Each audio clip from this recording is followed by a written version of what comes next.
Assalamualaikum warahmatullahi wabarakatuh.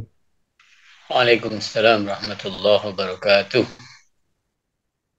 Alhamdulillah, alhamdulillahilladzi anzalal Qur'ana fi syahri Ramadan hudan linnas wa bayyinatin minal huda wal furqan.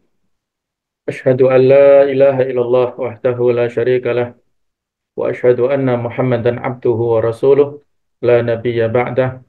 Allahumma salli wa sallim ala sayyidina Muhammad wa ala alihi wa ashabihi ajma'in. Allahumma inna nas'aluka ilman nafi'a wa na'udzubika min ilmin la yanfa'. Amma ba'du, ayah bunda, para wali santri santriwati, mudah-mudahan kita semuanya selalu dalam keadaan sehat walafiat. Ada sebagian di antara kita yang sudah mengawali puasa Ramadan pagi hari ini, dan ada yang besok, insya Allah nanti sebagai bekal kita dalam setiap memasuki awal Ramadan ini ataupun nanti pada saat kita mengakhiri Ramadan itu biasanya terjadi polemik. Nah, bagaimana supaya kita bisa bersikap memilih pendapat yang tepat ataupun yang sesuai ya dengan paling tidak ya mengarah kepada yang lebih pas lah ya, walaupun dalam hal fikih itu tidak bisa kaku ataupun tidak bisa saklek ya. Semua kita pasti ada peluang, ada kesalahan, ada yang kurang tepat itu pasti ya. Tapi setidaknya kita sudah bersungguh-sungguh ya. Kalau kita berijtihad dalam fikih yang itu mendapatkan kebenaran, kita mendapat dua pahala. Kalau kita salah berijtihad, maka kita mendapat satu pahala. Jadi semuanya benar. Yang perlu untuk kita lakukan adalah saling bertoleransi, saling berlapang dada, dan saling menghormati di antara pilihan-pilihan, tidak merasa dan mengklaim yang paling benar. Umar bin Abdul Aziz pernah menyampaikan kalimat yang menjadi inspirasi untuk kita semuanya, bahwa dalam beramal, khususnya dalam ibadah mahdhah, kita harus memiliki ilmu. Man abadallaha bi ghairi ilmin, kana ma yufsidu aktsar mimma yuslih. Barang siapa yang beribadah kepada Allah dengan tanpa landasan ilmu, maka apa yang dirusak, kerusakan yang diperbuat, yang ditimbulkan, lebih banyak daripada maslahat kebaikan yang dia dapatkan. Karena syarat diterimanya ibadah kita sudah sama-sama kita pahami ada dua. Yang pertama adalah ikhlas niyah, ikhlas dalam hal niat untuk tujuan mengharapkan Allah, pahala dari Allah Ta'ala semata.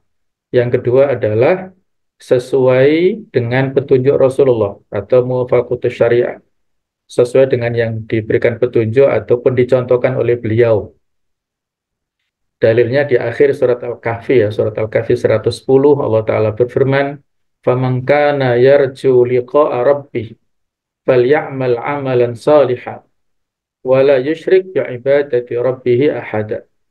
Barang siapa yang mengharapkan pertemuan dengan Allah, falyamal 'amalan shalihan, hendaklah dia beramal soleh. Ini syarat yang kedua ya. Amal soleh itu adalah amal yang sesuai dengan petunjuk Rasulullah. Wala yusyrik bi'ibadati rabbi ahada, tidak berbuat syirik dalam beribadah. Itu artinya adalah ikhlas dalam beribadah, dalam beramal. Nah, dua syarat itulah yang harus kita penuhi dalam setiap ibadah. Ikhlas itu kaitannya dengan hati kita, kebersihan, kejernihan hati kita dari segala macam bentuk-bentuk kesyirikan, kita bersihkan semuanya, khususnya kita saat menjelang atau masuk Ramadan ini.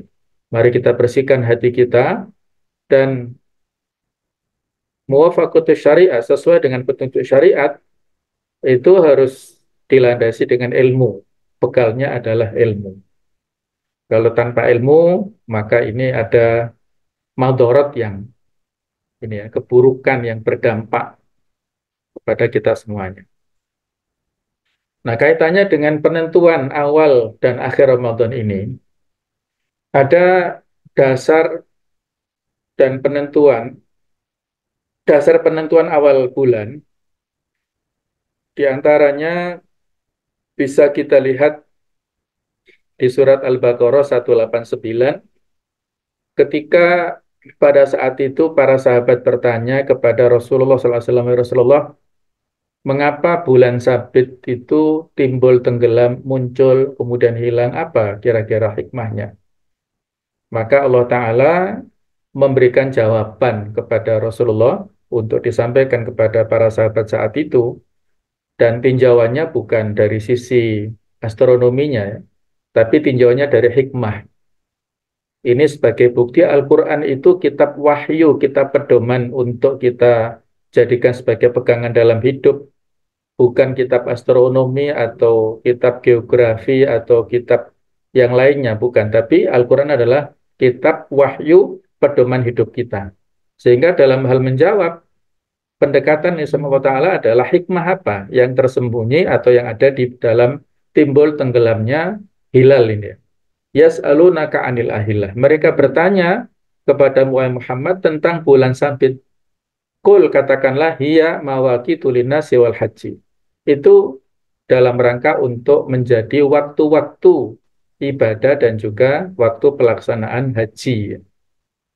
Jadi dalam ibadah-ibadah yang kita laksanakan, itu ada yang berbasis timbul tenggelamnya bulan atau ya tahun Komariah, ya, tahun yang berbasis bulan, tahun Hijriah ini, yaitu pelaksanaan puasa, pelaksanaan haji, itu dari timbul tenggelamnya hilal ini.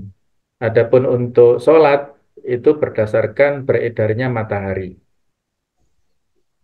Kemudian kalau dalil atau dasar penentuan ru'yatul hilal, ru'yat itu artinya melihat, bukan ruqyah. Kalau ruqyah itu ya jampi-jampi, ya. Kalau ruqyah itu adalah kaitannya dengan jampi-jampi. Nah, kalau melihat bulan sabit adalah bahasa Arabnya ru'yatul hilal. Dalilnya hadis yang ma'ruf, yang masyhur, sumu li ru'yatihi. Puasalah kalian karena melihat hilal. Wa aftiru li ru'yatihi. Dan berbukalah kalian mengakhiri Ramadan masuk pada bulan Syawal karena melihat hilal. Fa in humma 'alaikum faktirulah. Kalau tidak nampak karena mendung, maka perkira-kirakanlah. Perkira-kirakanlah di sini, ya perkira-kirakan wujudnya hilal. Atau dalam hadis yang lain, fa in hubbiya 'alaikum fa'akmilu 'iddata sya'bana 30 yauman. Kalau tidak nampak bulan, maka sempurnakanlah bilangan Sya'ban ini menjadi 30 hari. Jadi bagi kita yang sekarang belum berpuasa, itu karena dasarnya kemarin, tadi malam, belum ada laporan Ru'yatul Hilal dari 134 titik yang disebar oleh Kementerian Agama di seluruh Indonesia ini, belum ada laporan yang masuk tentang penglihatan kepada hilal ini.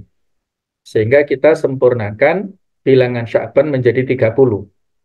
Jadi dasar kita berpuasa untuk besok bukan semata-mata ikut Kementerian Agama atau pemerintah, ya. Tapi dasarnya adalah ikmalu iddati Sya'ban 30 yauman. Menyempurnakan bilangan hari-hari di bulan Sya'ban ini 30 hari. Ada hadis lain, inna ummatun ummiyah. Kami ini umat yang tidak bisa baca tulis. Lanak tubu wa lanah subu. Kami tidak bisa menulis, tidak bisa menghitung. Asyahru hakada wa hakada. Bulan itu begini dan begitu. Yaitu bulan-bulan Hijriah antara 29 atau 30. Tidak ada yang 31. Jadi itu yang dipakai dasar, ya, dalam hal ru'yah ini. Nanti akan ada penjelasan lebih lanjut. Adapun yang dipakai metode yang lain adalah hisab. Ini dalilnya secara umum. Ada isyarat yang disampaikan oleh Allah Ta'ala di surat Yunus ayat kelima. Huwaladzi ja'ala syamsa diya'ah. Allah lah yang menjadikan matahari itu bersinar. wal qamara nur, dan bulan itu bercahaya. Wa qaddarahu manazilah, dan Allah telah menentukan, menetapkan tempat-tempat orbitnya. Lita'lamu adada sinina wal hisab, supaya kalian bisa mengetahui bilangan tahun dan perhitungan waktu. Jadi di sini ada isyarat keberadaan matahari, bulan, planet-planet. Ini dalam rangka menjadi sarana kepada kita semuanya untuk mengetahui tahun-tahun dan juga perhitungan. Ada kata-kata hisab di sini. Kemudian di surat Ar-Rahman ayat 5, Allah Ta'ala berfirman, Asyamsu wal qamaru bihusban. Peredaran matahari dan bulan itu adalah dengan perhitungan. Perhitungan di sisi Allah Ta'ala yang tidak mungkin keliru ya. Allah Ta'ala telah mempergilirkan, telah mengedarkan matahari pada porosnya, bulan juga demikian, dengan perhitungan yang detail, tidak mungkin bertabrakan ya. Ma tara fi khalqir rahmani min tafawud. Kamu tidak mungkin melihat dalam penciptaan Allah itu ada pergeseran atau ada perbedaan. Kalau bergeser saja sudah terjadi malapetaka besar, yaitu nanti seperti terjadinya hari kiamat itu. Jadi ada metode ru'yatul hilal, kemudian ada metode hisab, yang mana pada saat dulu memang hisab ini belum dipakai pedoman oleh para sahabat atau generasi yang sesudahnya ya. Baru sekarang pada zaman modern ini karena masyarakat sudah semakin pinter, ilmu al-falak, ilmu falak itu sudah semakin berkembang sehingga detail tentang masalah perhitungan ini yang berdasarkan kepada perjalanan planet-planet itu ya, terutama matahari dan bulan ini. Nah, Bapak-Ibu sekalian, ada sebab perbedaan ya, kenapa timbul perbedaan pendapat di kalangan kita saat ini, di antaranya karena perbedaan dalam memahami dalil. Ayatnya, ayat yang tidak bisa kita bantah, artinya Al-Quran itu subutu tilalah, subutu tawatur subut. Jadi mutawatirnya dalam hal kesohihannya itu sudah jelas-jelas mutawatir. Kemudian kalau dari sisi pemahaman ayat-ayat ini, satu ulama dengan yang lain ada perbedaan pendapat, sehingga ini berdampak kepada perbedaan dalam hal menyimpulkan. Sehingga itu biasa ya, dalam bab fikih perbedaan itu sudah biasa. Kemudian juga ada perbedaan dalam metode hisab atau ru'yat ini. Masing-masing berdasar pada hisab, sebagaimana Ormas Muhammadiyah ini mengawali puasa Ramadan ini dengan hisab, dan mereka eh, hisabnya itu pokoknya wujudul hilal, keberadaan hilal, tidak menghiraukan tentang imkaniyatur ru'yah, ataupun kemungkinan bisa dilihat itu mereka tidak memperhitungkan. Yang penting hilal sudah di atas ufuk berapa derajat itu mereka tidak mempedulikan atau tidak menjadi persoalan ya. Nah, ini kaitannya dengan perbedaan kriteria, nanti berikutnya akan kita singgung juga ya. Kemudian juga dalam perbedaan implementasi, ini khususnya dalam hal ru'yah. Ru'yatul hilal ini ada dua pendekatan atau dua pemahaman yang berbeda. Yang pertama adalah kesatuan matlak. Jadi antara matlak dunia Islam itu satu. Bagi saat ini di Indonesia yang belum melihat, sementara semakin ke barat, itu semakin mungkin terlihat hilal ini. Di Saudi dan negara-negara yang lebih ke barat, saat ini sudah mulai berpuasa karena hilal itu sudah ada di atas ufuk 4 derajat. Nah, jadi yang menggunakan metode ru'yatul hilal dengan kesatuan matlak, kesatuan tempat terbitnya bulan, maka menggunakan ru'yah global istilahnya, ru'yah internasional. Penglihatan hilal secara internasional. Di Mesir, saya mendengar kabar dari putri saya yang sedang kuliah di Kairo, itu saat ini sudah mulai puasa. Karena itu tadi ada hilal yang memungkinkan semakin ke barat, semakin ke Eropa, bahkan ke Amerika bisa jadi 7 derajat.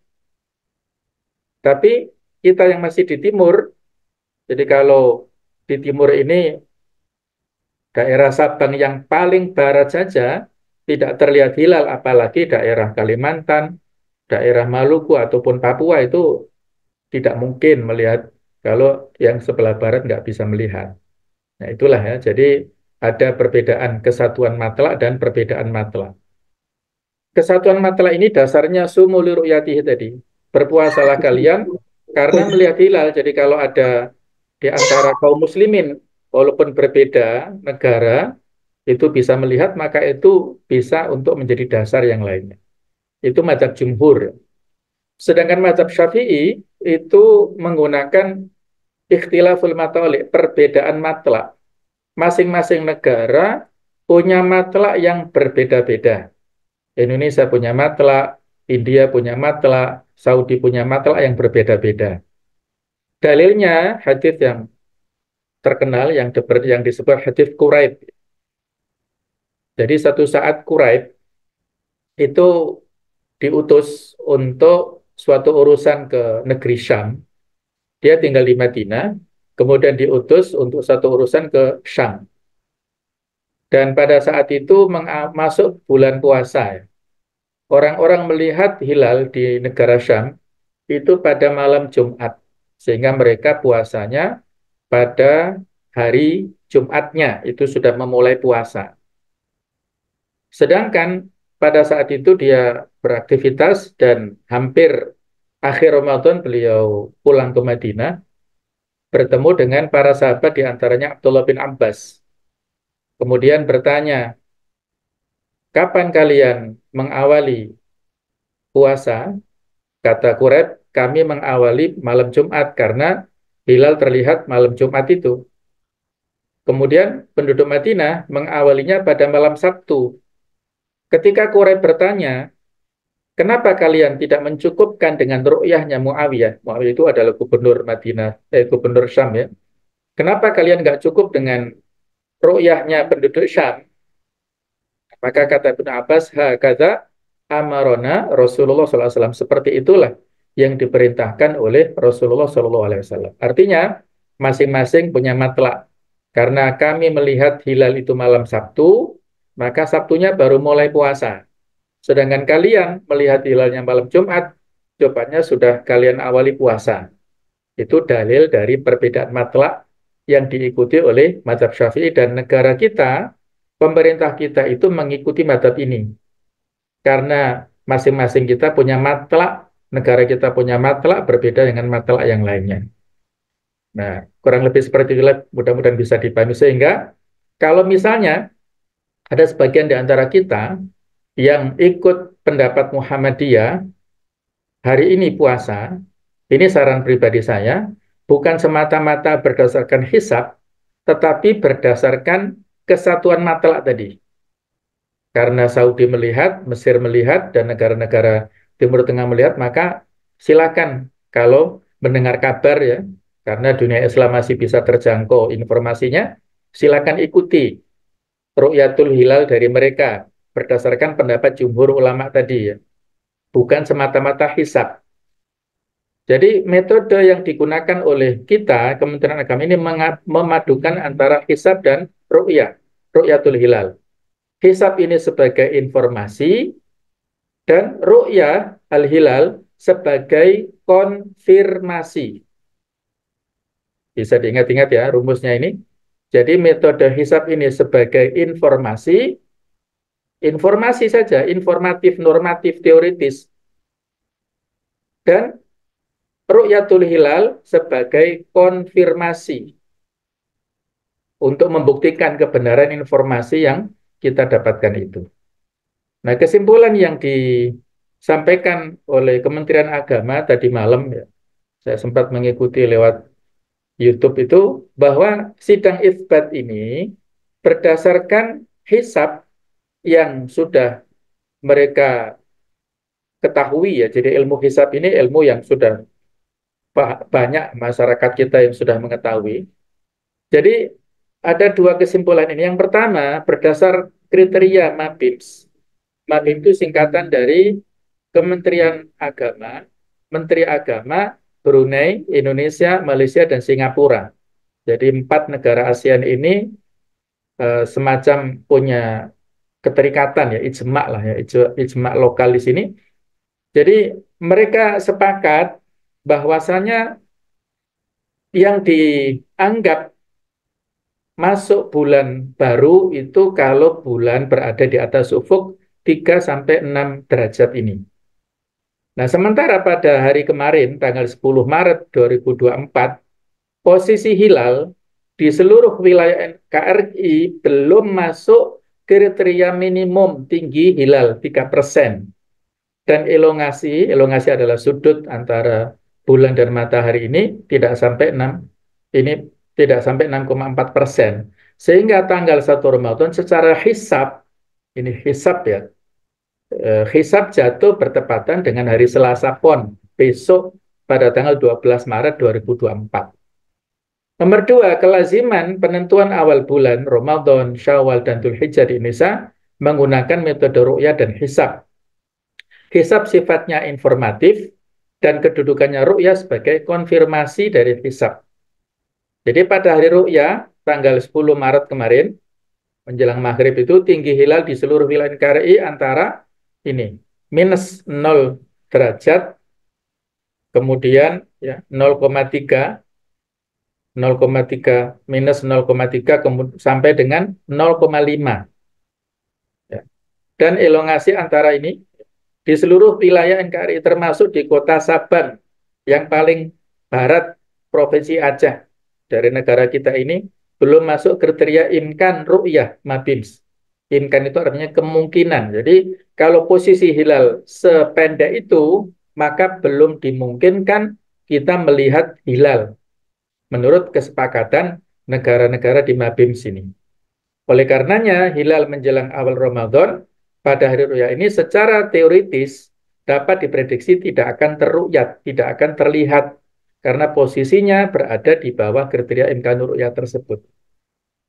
Nah, kenapa berbeda dengan Muhammadiyah? Karena tadi Muhammadiyah itu menggunakan wujudul hilal, keberadaan hilal, tidak memakai pertimbangan imkanur ru'yah. Yang penting hilal sudah di atas ufuk, ini walaupun tidak sampai 1 derajat ini ya, tapi sudah dianggap. Nah, itu perbedaannya ya. Jadi saya sarankan kalaupun kita menggunakan ru'yahnya dari Muhammadiyah, maka dikuatkan dengan kesatuan matlak yang informasinya dari negara-negara Timur Tengah tadi ya. Allah a'lam bishawab. Jadi yang jelas kita harus melakukan toleransi tadi ya, saling bertoleransi di antara kita. Ini adalah ijtihadiyah semuanya. Tidak ada sebuah kepastian dalam hal ini. Nah, tetapi paling tidak ijtihad kita sudah kita landasi dengan ilmu tadi ya. Ittibak lah. Kalau posisi kita ini kan ittibak mengikuti tentang keputusan yang telah diambil oleh Kementerian Agama. Kementerian Agama adalah mewakili pemerintah. Dari surat An-Nisa 59, kita diperintahkan ya ayyuhalladzina amanu atiullaha wa atiur rasul wa ulil amri minkum. Ketaatan kita diperintahkan taat kepada Allah, taat kepada Rasul, dan taat kepada pemerintah. Selama tidak dalam hal-hal yang bermaksiat, maka kita harus mentaati pemerintah.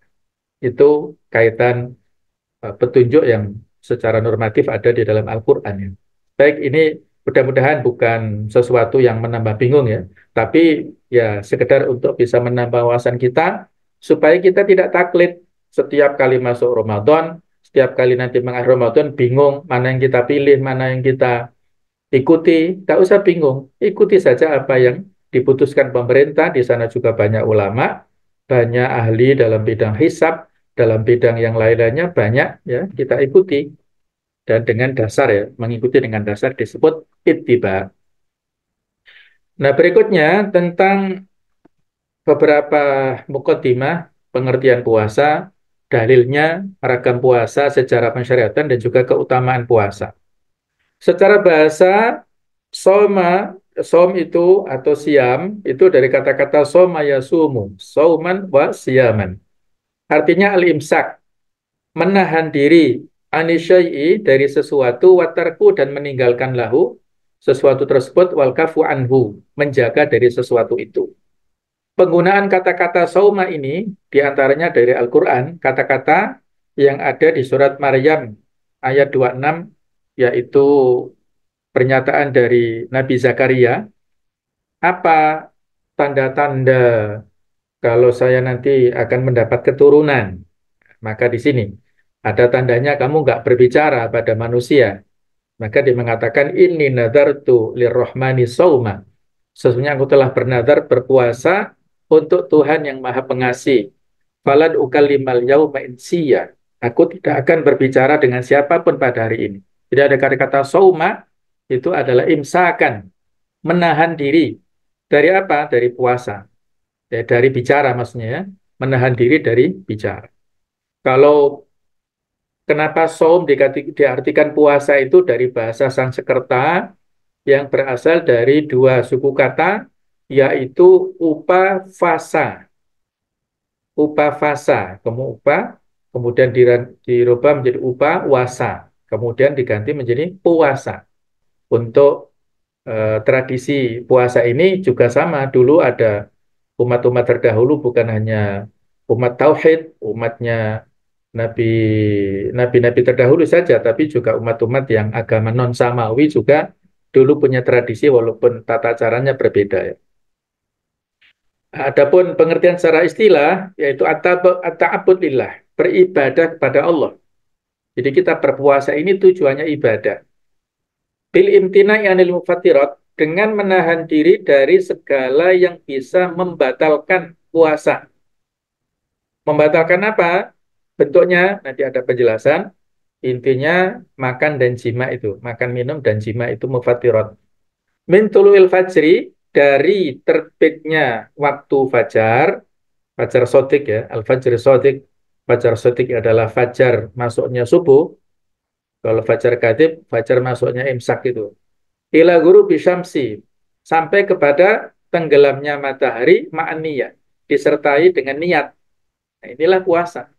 Jadi kalau ada seseorang misalnya kan sempat, mohon maaf ya, ada pertanyaan dari sebagian penduduk Palestina ya, kami ini puasanya sah atau tidak? Karena kami tidak sahur, kami tidak buka. Masya Allah ya, mereka tidak punya makanan untuk dijadikan sahur, kami juga tidak punya makan untuk dijadikan berbuka. Puasanya sah apa enggak?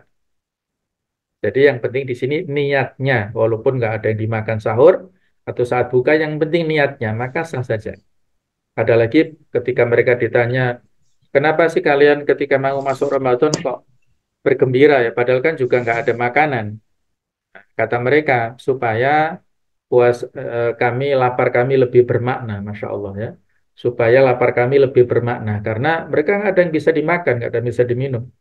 Ada sebagian yang karena sangat ini ya, darurat, membelikan untuk makanan keluarganya dari makanan ternak. Coba bisa kita bayangkan ya. Makanan ternak dikonsumsi untuk oleh anak-anak loh. Saking tidak adanya makanan, minuman untuk saudara kita di Palestina. Insya Allah ya, mari kita doakan bulan Ramadan, bulan doa. Mari kita doakan saudara-saudara kita di sana supaya segera terbebas dari kedoliman orang-orang Zionis Israel laknatullah alaihim. Nah, jadi dengan berdoa sebanyak mungkin, banyak saya dapat informasi bantuan-bantuan dari negara kita itu banyak tertahan antri panjang di Yordania. Nggak bisa masuk. Ya, beberapa sudah mulai masuk ya. Dan kalaupun yang dilewatkan lewat udara ataupun lewat pantai itu ya, itu juga ditahan ataupun di orang-orang Israel ya. Ada berita tempo hari ketika ya, Raja Yordan memberikan bantuan ketika kaum muslimin Palestina berkumpul di bulldozer oleh orang-orang Israel ya. Ada 100 atau sampai 700 yang meninggal itu. Ya Allah ya. Ini luar biasa kekejaman mereka ya. Sudah nggak punya hati lagi mereka ya. Jadi terus kita doakan di bulan Ramadan ini waktu-waktu mustajab untuk doa kita ke Palestina. Kemudian dalil ini sudah kita pahami, Al-Baqarah 183 ini diturunkan pada bulan Sya'ban tahun 2 Hijriah. Jadi sejak saat itu ada kewajiban puasa Ramadan. Sebelumnya ketika tahun 1 Hijriah ketika fase Mekah belum ada kewajiban puasa Ramadan ini. Yang saat awal-awal dulu, ya ini nanti akan kita bahas ya. Ini dalilnya tentang puasa Ramadan, hadis yang diriwayatkan oleh Bukhari Muslim, hadis yang sahih. Ini macam-macam puasa. Ada puasa yang wajib, yaitu puasa Ramadan yang ini 1 bulan penuh dalam 1 tahun ini. Kemudian puasa qadha, puasa menunda. Kalau kita tidak sanggup ataupun kita ada udzur ya, nanti ada penjelasannya, maka kita tunda puasa Ramadan ini di hari yang lain. Yang ketiga, puasa nazar. Jadi dia bersumpah, kalau anak saya lulus ujian, saya puasa. Nah, maka puasanya itu wajib. Terserah dia mau nazarnya, janjinya berapa lama, apakah 3 hari, apa 10 hari, itu wajib dilaksanakan. Kemudian yang keempat, puasa kafarat. Kalau dia pelanggar sumpah, maka dia harus membayar kafaratnya. Di antaranya puasa selama 3 hari. Nah, itu juga wajib. Adapun yang puasa sunnah, yang sudah, insya Allah sudah sama-sama kita pahami, ada puasa Senin Kemis. Kenapa kita puasa Senin Kemis? Karena hari-hari inilah hari di mana dilaporkan amal kita setiap pekannya. Sehingga Nabi ingin saat dilaporkan amalannya itu dalam keadaan puasa. Anak-anak kita di pondok kita ini juga kita haruskan ya, kita perintahkan untuk rutin puasa Senin Kemis. Kemudian puasa 6 hari bulan Syawal, apakah bagi yang punya hutang boleh langsung puasa Syawal ataukah harus puasa Syawal dulu? Ini ada perbedaan pendapat. Bagi yang memungkinkan untuk berpuasa dua-duanya ya Syawal dulu supaya kita dapat keutamaan seperti puasa 1 tahun penuh ya. Kalau kita nggak memungkinkan puasa nyaurnya, kodoknya di bulan Syawal ya, kita dahulukan puasa Syawalnya. Ya masing-masing orang hukumnya berbeda-beda. Yang ketiga Ayamul Bid, ini dulu dicontohkan oleh Nabi Adam alaihissalam, puasa 3 hari selama 1 bulan pada hari-hari putih. Pada hari-hari di bulan Komariah ini, yaitu 13, 14, dan 15 setiap bulan Hijriah. Kemudian Sya'ban, ini sudah kita lewati ya hari-hari ini. Kemudian Asyura, 10 Muharram, dan puasa Arafah. Arafah bisa menghapus dosa yang kecil 1 tahun lewat dan 1 tahun akan datang. Asyura menghapus dosa 1 tahun yang telah lewat. Jadi pahalanya besar sekali.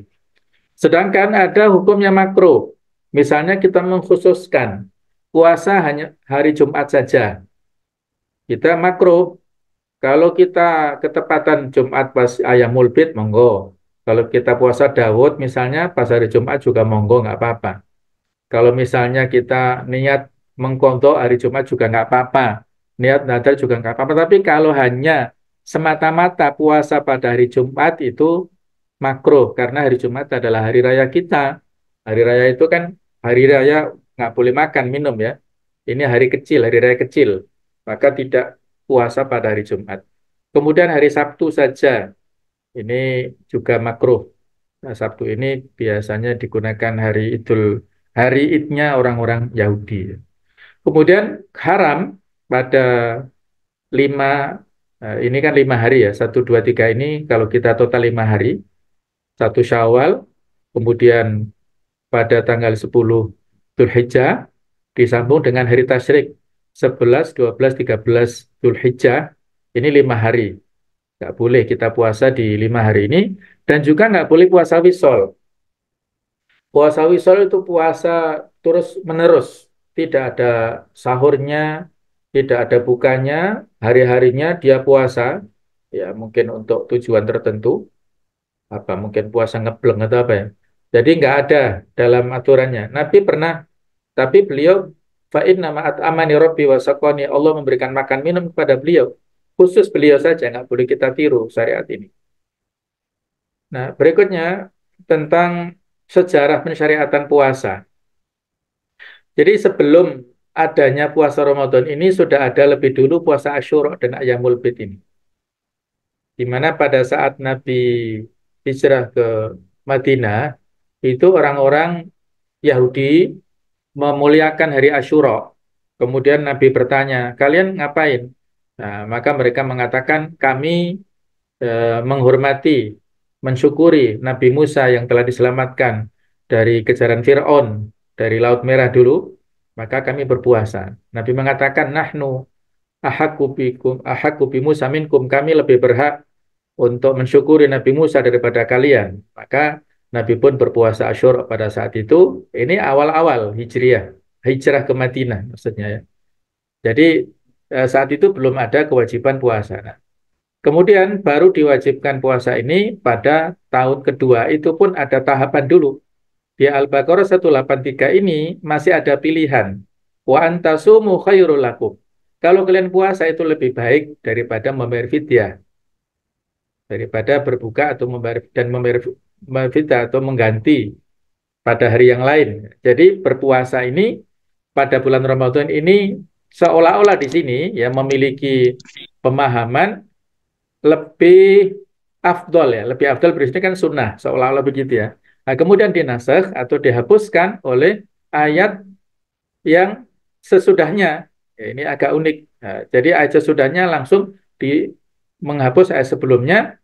Fal yasumhu di sini. Siapa yang hadir di negeri tempat tinggalnya tidak dalam keadaan musafir, maka adalah dia berpuasa pada hari itu. Jadi kata-kata fal yasumhu menghapus dari pilihan yang ada di 184 ini. Inilah ini beberapa keutamaan di bulan Ramadan yang bisa memberikan motivasi kepada kita supaya kita antusias.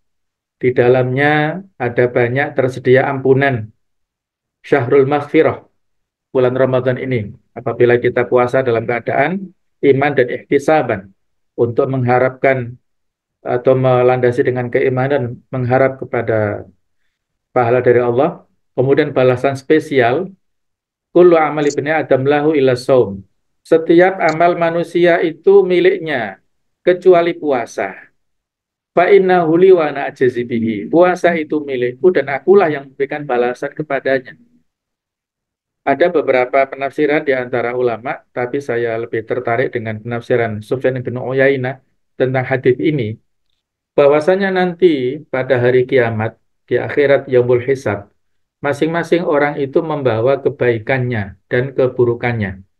Amal-amal yang baik menjadi kafarat untuk amal-amal yang buruk, menjadi penghapus. Ketika amal buruknya masih banyak dan amal baiknya itu sudah habis, maka Allah memerintahkan kepada malaikat supaya mendatangkan pahala puasanya. Sebanyak apapun sisa amal-amal keburukan, dosa-dosa yang dilakukan oleh orang ini masih tersisa, amal baiknya sudah habis, maka simpanan pahala puasa itu bisa menghabiskan, bisa menjadi kafarat dari amal-amal keburukan yang tersisa tadi.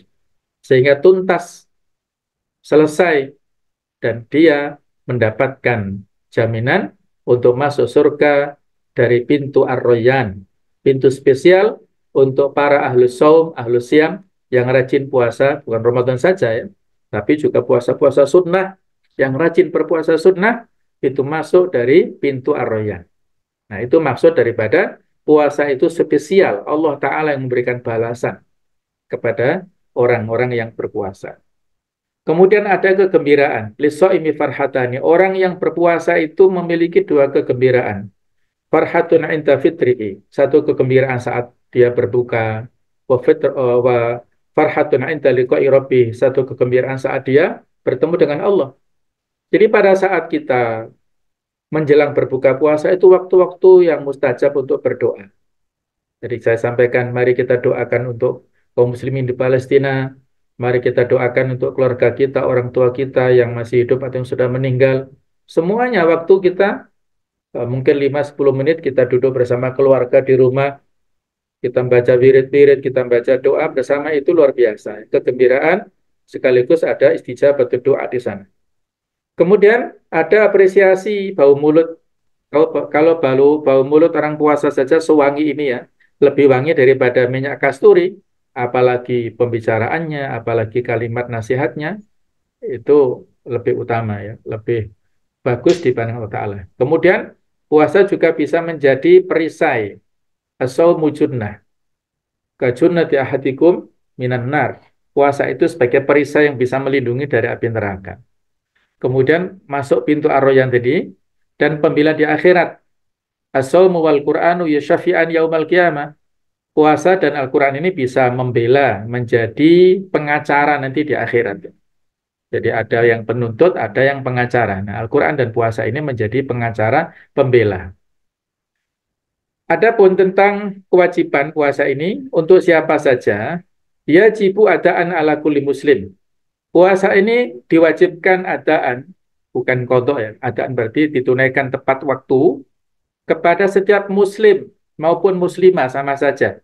Kata-kata muslim berarti mewakili juga muslimah, laki-laki dan perempuan yang sudah balik, ya sudah balik, wal akil sudah berakal, qadir memiliki kemampuan, ya dia tidak sakit, mukim, ya tidak musafir, khalin minal mawani' yang terhindar dari segala macam penghalang-penghalangnya.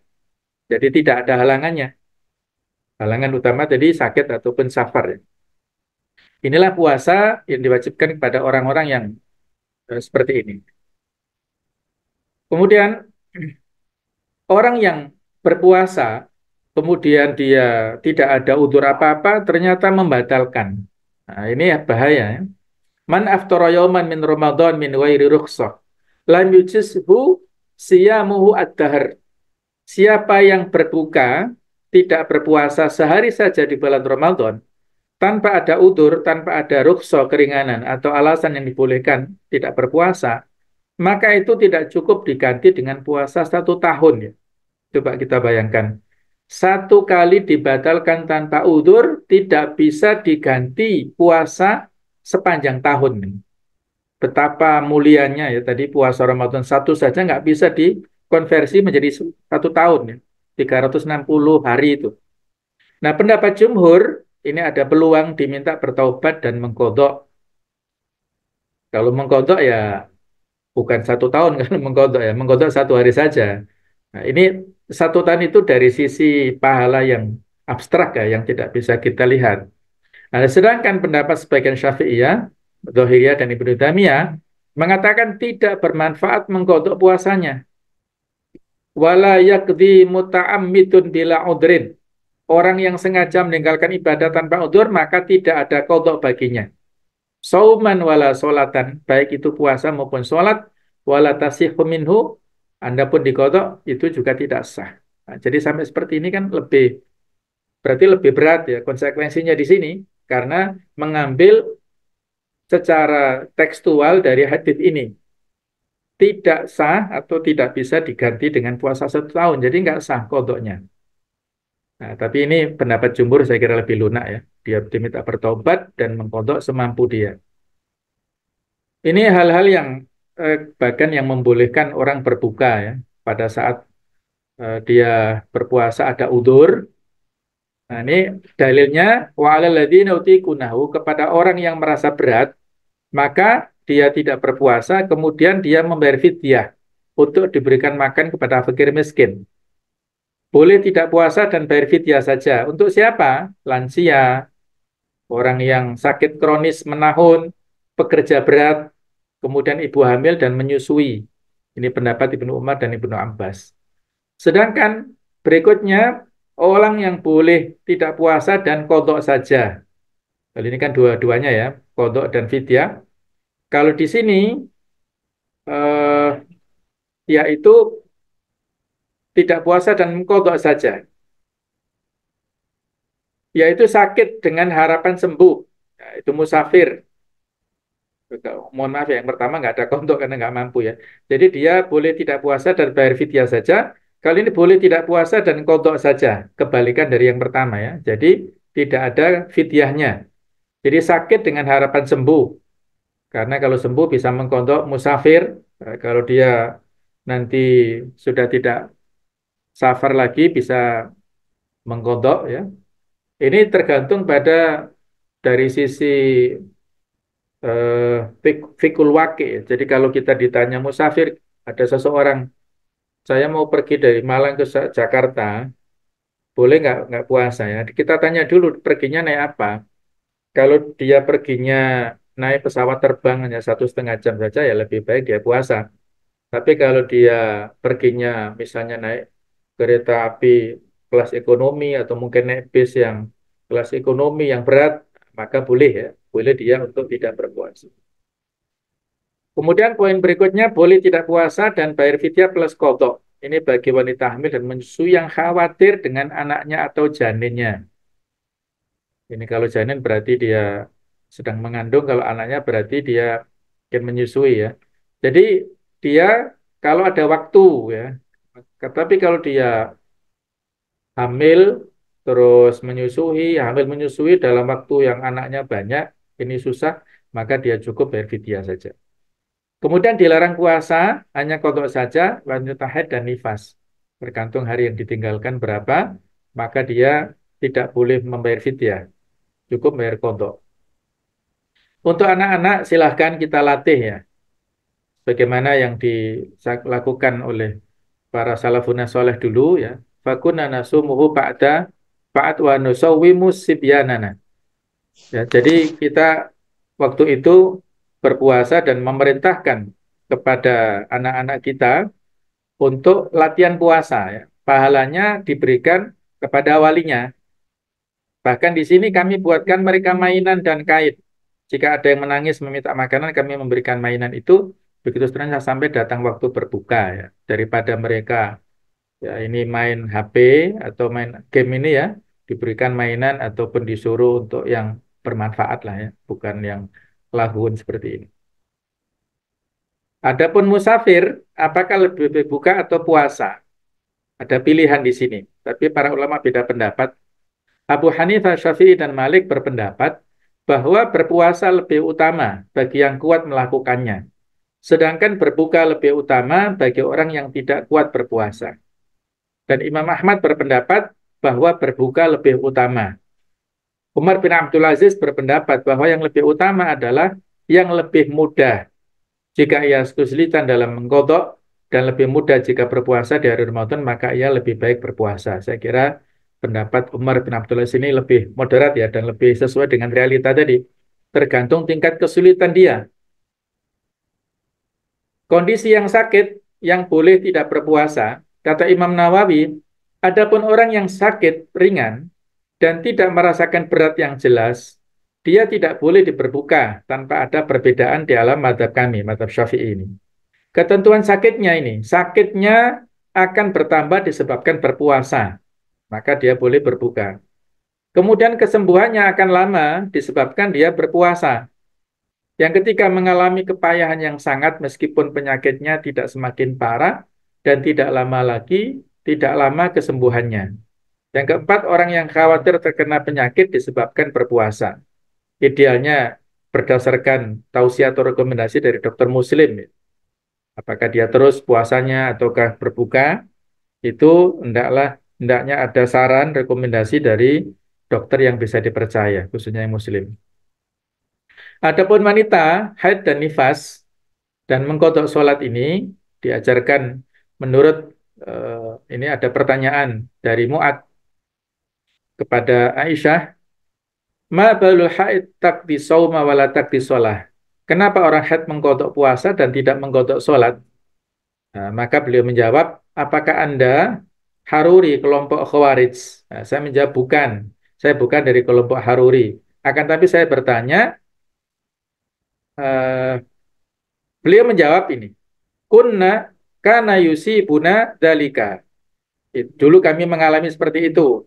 Fanu marubi kodok isom, kami diperintahkan Rasul untuk mengkodok puasa, walanu marubi kodok isolah, dan tidak diperintahkan untuk mengkodok sholat. Jadi Aisyah itu sepeninggal Rasul biasa dijadikan sebagai rujukan. Ya. Beliau seorang fakih, ya, seorang yang ahli fikih di kalangan sahabat, di kalangan umatul mukminin, sahabiat, ya, maka baik yang sahabat laki-laki ataupun perempuan bertanya. Tapi kalau sahabat laki-laki bertanya biasanya ada hijabnya, tidak langsung berhadapan. Adapun yang boleh berbuka dan membayar fidyah ini orang-orang yang berat menjalankannya. Jika mereka tidak puasa, membayar fidyah yaitu memberi makan seorang miskin. Syekh Muhammad Abdul berkata, maksud ayat orang yang berat menjalankannya adalah orang tua, orang yang sakit menahun, orang yang sama keadaannya dengan mereka, misalnya pekerja berat atau pekerja di tambang batu bara, atau misalnya narapidana yang menjalani kerja paksa seumur hidupnya yang benar-benar kesulitan jika harus berpuasa, sementara itu mereka memiliki harta untuk membayar fidyah. Kemudian kewajiban puasa pekerja berat, ini ada rukhsah ya, walak tatul anfusakum, janganlah kalian membunuh diri kalian. Juga wa alal ladzina yutiqunahu, bagi yang keberatan, maka di sini boleh tidak berpuasa. Tetap makan sahur dan berniat puasa, berusaha berpuasa sesuai kemampuan. Jika tidak kuat, baru membatalkan, ya. Dan lebih utama mengkodok, kecuali jika benar-benar terpaksa, tidak bisa, tidak ada waktu sama sekali, maka dimungkinkan untuk membayar fidyah. Ini adapun yang ibu hamil dan menyusui tadi sudah kita singgung. Jadi kalau menurut Ibnu Umar dan Ibnu Abbas disamakan dengan orang tua yang payah, yaitu di sini membayar fidyah. Sedangkan Abu Hanifah ini mengkodoknya, dan Imam Syafi'i serta Imam Ahmad dua-duanya kodok dan fidyah, karena buka puasa tersebut telah memberi manfaat kepada dua orang, yaitu ibu dan janin. Ketentuan kodok puasanya ini lebih baik disegerakan, tetapi boleh ditunda hingga bulan Sya'ban sebagaimana hadis Aisyah. Dilaksanakan boleh terpisah, tidak secara berurutan boleh. Jika melewati sampai Ramadan yang lain, maka ditambahkan juga fidyah karena penundaan, ya, semacam kafarat begitu.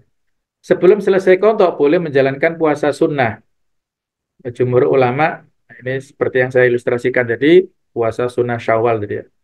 Kemudian menggabungkan qadha dan sunnah, ada yang tidak membolehkan sama sekali dan ada yang membolehkan khusus selain pada di bulan puasa Syawal ini. Adapun orang yang meninggal kemudian ada hutang puasa, ini ada perbedaan pendapat. Yang pertama yaitu dikodokkan oleh ahli warisnya. Ada yang pendapat kedua dibayarkan fidyah, bagian dari hutang mayit maka dibayarkan fidyah oleh ahli warisnya. Ini ketentuan fidyah, jumhur ini mengikuti, ya, pendapat seperti zakat fitrah, yaitu bahan makanan pokok. Kalau kita adalah beras, maka fidyahnya bentuknya beras. Sedangkan Abu Hanifah lebih fleksibel, kita bisa membayar fidyah tersebut dalam bentuk nilai uang, dikeruskan dengan uang atau tunai. Kalau di sini besarnya 600 gram ya, satu mud, atau kalau di Afgan ya 675 ya. Yang pas itu kalau mau dilebihkan juga boleh. 1 kilo misalnya, nggak apa-apa. Jadi dikeruskan senilai dengan ini untuk kita bayarkan. Waktunya fidyah harian setelah masuk hari tersebut boleh. Fidyah 1 bulan penuh akhir Ramadan dan setelahnya tidak dibolehkan membayar di awal Ramadan kecuali Ibu Hanifah membolehkan. Karena dia mungkin merasa sudah sangat tidak punya kemungkinan untuk puasa karena sakit atau yang lain, boleh menurut Abu Hanifah, ya. Teknisnya, apakah misalnya 30 hari tidak puasa itu fidyahnya diberikan satu miskin karena di daerah itu, di kampung itu, RT itu hanya satu orang miskin, boleh. Kalau di banyak orang miskin yang dikasih juga boleh, apa-apa, ya. Jadi fleksibel. Ini kewajiban niat, permasalahan seputar puasa. Jadi ini saya perlu ini ya. Jadi kalau niat puasa wajib, terutama Ramadan harus pada malam harinya, tidak boleh pada waktu paginya. Kalau puasa sunnah boleh. Nah, sedangkan niat ini berada di dalam hati, ya. Kalaupun dilesankan ini sunnah, bukan wajib lah, ya. Ini mana mengatakan beliau dalam mazhab Syafi'i, ya. Sesungguhnya niat dalam hati tanpa lisan itu sudah cukup. Kemudian hukum melafalkan niat ini sunnah. Mazhab Syafi'i mengatakan an-niyatu bil qalbi wa la yushtarat at-talafut biha bal yundabu. Niat dengan hati dan tidak disyaratkan mengucapkan, tapi mengucapkan itu disunahkan. Tapi ada menghukumi makruh, itu mazhab Hanabila dan Hanafiyah, itu malah hukumnya makruh karena tidak ada dasarnya dari Rasulullah. Jadi perbedaan pendapat, ya, monggo silakan kita pilih yang mana. Adapun kalau kita niat sebulan langsung boleh nggak? Kata jumhur nggak boleh. Alasannya, niat harus dilakukan setiap malam karena ibadah Ramadan hari pertama dengan kedua kan beda. Kalau hari pertama rusak, hari kedua sah, itu tidak mempengaruhi. Tapi kalau Imam Malik mengatakan boleh langsung 1 bulan penuh kita berazam untuk puasa Ramadan, kemudian setiap malam kita kuatkan lagi dengan niat, itu lebih bagus lagi ya. Ini menurut Imam Malik boleh 1 bulan penuh dikiaskan dengan rangkaian ibadah haji yang bermacam-macam, tapi cukup satu niat. Ya, jadi ada kias analog yang berbeda di sini. Sedangkan ini barangkali ada yang bertanya juga ya, menarik juga ini. Bagaimana seorang yang misalnya ya, dia itu sudah misalnya dia musafir, terus dia puasa awalnya, terus dia punya niat untuk berbuka, barangkali di tengah jalan ya, ada makanan enak atau di rest area sana, terus dia punya niat berbuka, apakah batal puasanya? Maka di sini jawabannya. Jadi menurut jumhur ulama tidak batal bagi mereka yang sempat berniat berbuka atau membatalkan puasanya, tetapi belum melakukan satupun hal yang membatalkan. Berdasarkan ini, hadisnya ini ya, sesungguhnya Allah telah memaafkan umatku atas dosa dari bisikan jiwa selagi belum dilakukan atau belum diucapkan. Sedangkan mazhab Hambali mengatakan batal, ya, batalnya mereka yang berniat kuat membatalkan puasa meskipun belum melakukan hal yang membatalkan. Salah satu dalilnya ada 2 orang pembunuh dan yang dibunuh sama-sama di neraka. Al-Qatil wal Maktul finnar. Dua-duanya di neraka. Kalau yang membunuh itu sudah jelas ya. Tapi kalau yang terbunuh, dia juga punya niat untuk membunuh saudaranya. Jadi dia dua-duanya di neraka. Allahu a'lam bishawab. Saya kira itu bagus sekalian ya, karena waktu yang terbatas sudah mendekati waktu duhur ya, sehingga terpaksa saya cukupkan sampai di sini. Ada hal-hal yang membatalkan puasa, insya Allah ya secara umum sudah kita pahami, ada makan minum dengan sengaja, kemudian ada haid dan nifas ya, muntah dengan sengaja, nah, kemudian juga mengeluarkan mani dengan sengaja, apalagi jima itu juga membatalkan ya. Kalau kita ada seseorang yang jima, ini berat konsekuensinya, harus memerdekakan budak kalau sekarang nggak ada. Maka poin kedua, puasa 2 bulan berturut-turut. Apa mampu kita? Kalau nggak mampu, maka memberi makan kepada 60 orang miskin. Nah, kemudian yang dibolehkan, ini mandi menyiram kepala supaya dingin misalnya ya, boleh di kolam renang misalnya, atau celak dan tetes mata, ini juga demikian ya, tidak membatalkan. Lebih kuat ini, walaupun beda pendapat, tapi lebih kuat. Mencium istri dan bermesraan nih, kalau tidak sampai timbul syahwat dan juga tidak keluar madhi, ini masih bisa ditoleransi. Kemudian ini ada perbedaan pendapat. Nah, berpekam, ini ulama juga beda pendapat, tapi mayoritas jumhur berpekam tidak membatalkan. Kemudian mencicipi makanan bagi ibu-ibu yang terpaksa ya. Kata Abdullah bin Abbas, la ba'sa an yadhuqal khalla aw syai'a ma lam yadkhul halqahu wa huwa shaim. Tidak mengapa seorang yang sedang berpuasa mencicipi cuka atau sesuatu selama tidak masuk sampai ke kerongkongan. Sedangkan Ibnu Taimiyah mengatakan mencicipi makanan dimakruhkan jika tidak ada hajat. Namun tidak membatalkan puasa. Sedangkan jika ada hajat, maka dibolehkan sebagaimana berkumur-kumur ketika berpuasa. Nah, ini juga penting saya tambahkan. Orang yang junub pada malam hari ya, kemudian nggak sempat mandi sampai adzan subuh berkumandang, maka puasanya sah. Boleh ya. Berdasarkan hadis ini, saya bersaksi Rasulullah di suatu pagi setelah adzan junub karena jima, bukan bermimpi. Kemudian beliau tetap puasa. Ini riwayat daripada Aisyah. Demikian pula perempuan apabila suci sebelum fajar, waktu adzan subuh, wajib baginya puasa walaupun belum sempat mandi besar setelah terbit fajar. Karena bersihnya mampetnya sudah sebelum subuh tadi. Jadi mandinya setelah subuh nggak apa-apa. Jadi dia puasa, ya mungkin makan atau minum ya untuk sahurnya. Demikianlah, Bapak Ibu sekalian, mudah-mudahan ada manfaatnya. Jadi yang ini ada saya tambahkan ya, salah satu tanda ketika orang mengerjakan amal ibadah itu dapat merasakan nikmatnya dan manisnya amal ibadah dunia, maka amal itu diterima. Ya. Itulah ya. Man wajada samrota amali ajilan fawatilil ala wujudil qabul. Siapa yang dapat merasakan buah dari amal ibadahnya segera di dunia, dia merasakan kelezatan, kepuasan, maka itu tanda diterima amal ibadah itu di dunia dan di akhirat kelak. Demikianlah, mohon maaf kalau ada buru-buru ya, karena waktunya yang terbatas. Tidak ada tanya jawab karena waktunya sudah hampir zuhur. Mudah-mudahan kita bisa melaksanakan ibadah Ramadan dengan sebaik-baiknya, dengan hati yang jernih, dan mudah-mudahan Ramadan yang tahun ini lebih berkualitas daripada yang sebelumnya. Ihdinas siratal mustaqim. Allahumma fiq ila aqwamit thoriq wal hadi ila sawa'is sabil. Walafu minkum. Wassalamualaikum warahmatullahi wabarakatuh.